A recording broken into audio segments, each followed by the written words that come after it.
సహోదరి సహోదరులు, మీ జీవితంలో పాపాన్ని, పాపిష్టి జీవితాన్ని విడిచిపెట్టి పరిశుద్ధమైన జీవితాన్ని చేతబట్టి దేవుడిచ్చేటటువంటి సకల ఆశీర్వాదాలు అనుభవించడానికి అడుగులు వేస్తున్నప్పుడు సైతాను మౌనంగా ఉండడు. ఖచ్చితంగా నువ్వు కలిగి ఉన్న రక్షణ ఆనందాన్ని, నువ్వు కలిగి ఉన్న ఆత్మీయతను, నువ్వు కలిగి ఉన్నటువంటి ఆశీర్వాదాన్ని నువ్వు అనుభవించకుండా ఉండులాగున వాడి నీ మీద దాడి చేస్తాడు.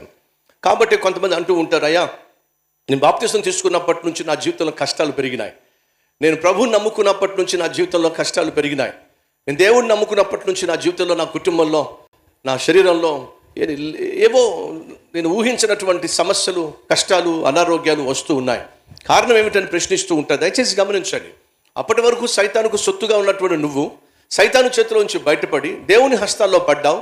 దేవుడు నిన్ను తన చేతిలోకి తీసుకున్నాడు, నిన్ను పరిశుద్ధపరిచాడు, తన కుమారునిగా అంగీకరించాడు, నిన్ను నిత్య జీవానికి వారసునిగా చేశాడు. నీ మీద దేవుడు కలిగి ఉన్నటువంటి ఆలోచనలన్నింటినీ కూడా ఆయన నెరవేర్చడానికి అడుగు వేసుకుంటూ ముందుకెళ్తున్నాడు.